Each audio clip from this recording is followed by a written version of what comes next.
What's up YouTube, Saf here on SuperSaf TV, and in this video we're going to be doing an initial comparison between the Samsung Galaxy Note 8 and the Google Pixel 2 XL. So we've got the larger offerings from both Samsung and Google here, and I've had a chance to play around with both of these, so I'm going to be summarizing all the key differences and my thoughts to give you guys a better idea of which one to go for.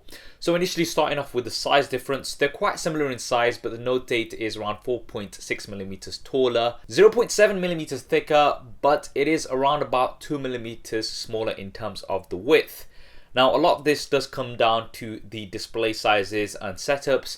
So for the display sizes, you've got 6.3 inches on the Note 8. On the Pixel 2 XL, you've got 6 inches. And both also have a similar aspect ratio. We've got 18:9 on the Pixel and 18.5:9 on the Note 8. Now in terms of the display technologies, we've got Super AMOLED on the Note. On the Pixel, we've got POLED. So they both have base OLED technologies, and both of them are really vibrant with very deep blacks.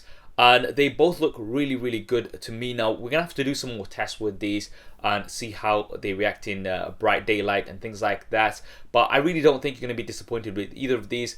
And because of the OLED technology on both of these, you also have an always-on display. This is going to display your time and notifications and things, and they're always going to be there, so just at a glance you're going to be able to see them. Very useful feature. Now with the Pixel, you do have something that's called Now Playing. This is a new feature from Google. This is always going to be listening to its surroundings, so if there is some music playing, then it's going to tell you what music is playing on there. So think of this as an advanced version of Shazam, but you're not going to actually have to do anything.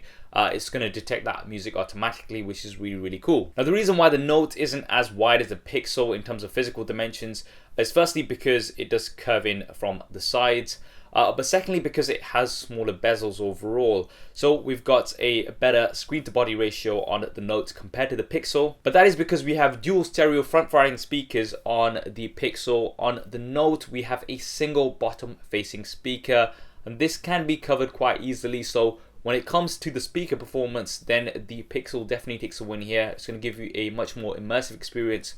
But one thing that the Pixel does not have is a 3.5mm headphone jack. This is something that we do have on the Note 8. So Google have decided not to have the 3.5mm headphone jack this year, and it seems to be a bit of a trend among many smartphone manufacturers, and it's something that I do think we'll see more going forward. I know a lot of you guys are going to be disappointed about this. You do get a converter out of the box, a 3.5mm to USB Type-C converter, but you don't get any headphones out of the box with the Pixel. On the Note, you do get some AKG earphones out of the box, which are worth around about $100. So this will come down to your personal preference. Do you like the front-facing speakers of the Pixel, or do you like the larger display as well as the headphone jack on the Note 8? Now moving on to the resolution, both of these have a very high resolution, some of the highest res displays out there, Quad HD Plus. And in terms of pixel density, you've got slightly higher pixel density on the Pixel, and that is because slightly higher pixel density on the Pixel, but that is because it's got a slightly smaller screen. So you've got 538 versus 522. Really not much between these, and they are both going to be great for VR. Now when it comes to the physical build, the Note 8 actually weighs 20 grams more, and both of these do have slightly different builds. The Note 8 has a metal frame with Gorilla Glass 5 panels on the front and back, and they do curve in to the sides. This looks really cool. It also makes the Note quite comfortable to hold because it's symmetrical all around. With the Google Pixel, we also have a combination of metal and glass, but it's a metal unibody with a glass panel just at the top. This is a signature look that we've got from the previous devices, and in my opinion it does look really good. And we've got 3D Gorilla Glass 5 at the front, which does curve in to the sides, nothing as much as what we've got on the Note 8. Now in terms of which design you like better, it's obviously going to come down to your personal preference. I think both of these do look good, but if you do want to customize the look of either of these, then I definitely recommend picking up a skin from our channel sponsor dbrand skins. I'll be leaving a link to them in the description below. Now both devices are also water and dust resistant. You've got IP67 on the Pixel, you've got IP68 on the Note 8, so you've got a slightly higher rating here. But it's great that both of them do have water and dust resistance. The previous year's Pixels did not have this, and that was a little bit of a disappointment for a lot of people, I know. And moving on to the internals, both of them actually have the same processor, the Qualcomm Snapdragon 835. The Note 8 does come with a different version depending on your location, so you can either get the Snapdragon or you can even get the Samsung Exynos 8895. Both perform really well, and in terms of RAM, you've got 6GB on the Note 8, and on the Pixel you've got 4GB of RAM. Now for speed and performance, we're gonna have to do some detailed comparisons once we've got the retail version of the Pixel in hand, and if you do want to see that first, then make sure you have subscribed. Now in terms of storage versions, both of these have a base model of 64GB, and then we also have 128GB versions, but the Note 8 does have a 256GB version. This is something that I haven't come across myself in shops and things. The 64GB version is the main one that you can get, but you do get expandable storage via a micro SD card slot. This is something that you don't have on the Pixel. On the Pixel, however, you do get unlimited storage for all of your photos and videos at full resolution in the Google Cloud, so you're not going to have to worry about storage in that sense. The Note 8 also comes with, I think, 100GB of Dropbox storage for 2 years as well, so that is an option that you do have there. With the Pixel, the unlimited storage is going to be up until the end of 2020. And after that, you'll still get high resolution backups. Now moving on to the cameras, the Note 8 has a dual camera setup. It's definitely one of my favorite cameras out right now.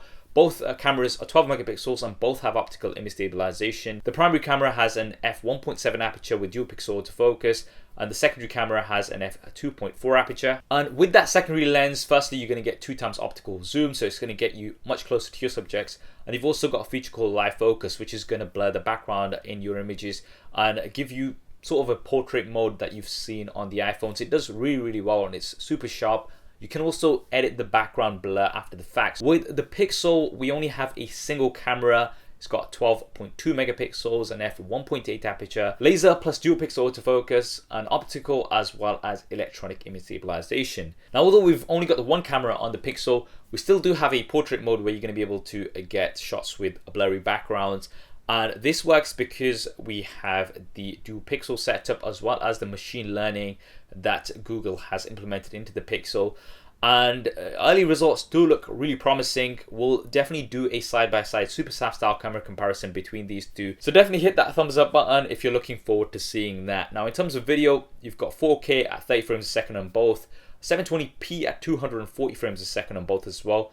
But the Pixel does come with 1080p at 120 frames a second. So we do have this additional option here. Now, there has been certain reports that the Note 8 is going to be getting 4K at 60 frames a second. I believe for the Exynos version, if I do get any updates around that, I will let you know on social media. Now, when it comes to the front-facing cameras, both of them have 8 megapixels. We've got f1.7 aperture on the Note 8. On the Pixel, we've got an f2.4 aperture. Now, the Pixel does have a portrait mode from the front-facing camera as well, and in my test, it's done really well. But with the Note 8, you've got autofocus from the front-facing camera as well as 1440p video recording. You've only got up to 1080p on the Pixel. So once again, we're going to have to put these side by side. Both of them do take really good selfies, but I've been very impressed with the Pixel's dynamic range as well as that portrait mode. So I'm really looking forward to checking out once we've got the final software. Now for the operating systems, the Pixel does have stock Android, and that's a unique thing that you've got on the Pixels. Stock Android with no skin on top. And it also means you're going to be getting updates right away. Updates are going to be supported for a minimum of 3 years as well, which is absolutely great. And with the Note 8, you have Android, but you have the Samsung experience again on top. So mine is currently on Android version 7.1.1. I'm not sure when we're going to get the Android 8 update. That can sometimes take quite a few months. So this is an advantage that you're going to have on the Pixel. But with the Note 8, you do get some additional features which you won't get on the Pixel. And we also have the S Pen on the Note 8. So this is quite a unique feature. And the software actually needs to be quite custom in order to be able to take advantage of the features that you have with the S Pen. Some of the features that I like, first is the off-screen memo. So you can just have the screen off and you can just jot down your notes and things, and they will stay there because of the always-on display. You can also live translate things just by hovering over your pen, and it's also going to convert currency for you just by hovering over certain things. So it can be nice and quite useful, but this will come down to your personal preference, which one of these you prefer in terms of the software experience. Now, other additional features, both of these do have a fingerprint scanner on the back, With the Note 8, I have to say it's in a bit of an awkward position. It does take some time getting used to because it's at the top near the cameras. The Pixel definitely has a more accessible fingerprint scanner and it's definitely more reachable. You do, however, have an iris scanner as well on the Note 8, so you can use that if you'd like. This is something that you don't have on the Pixel. And then we've got the AI assistants. We've got Google Assistant on the Pixel. We've got Bixby on the Note 8. Now, I know there's going to be a bit of debate about which one is better, etc. I think we could probably do a detailed test between these two, Bixby versus Google Assistant. It'll be interesting to see. And we've also got different ways to launch both of these. So with Bixby, you've got a dedicated button on the Note 8. With Google Assistant on the Pixel, you can use a squeeze feature. This is called Active Edge, and you can just squeeze the sides of the phone, similar to what we've seen on the HTC U11. And you can't customize either of these. With Bixby, lots of people have tried to do some plugins and things and apps which let you remap that, but though that usually gets closed off very quickly by Samsung. And I'm pretty sure that will probably be the case with the Pixel as well. You've got Google Lens on the Pixel, and on the Note, you've got Bixby Vision.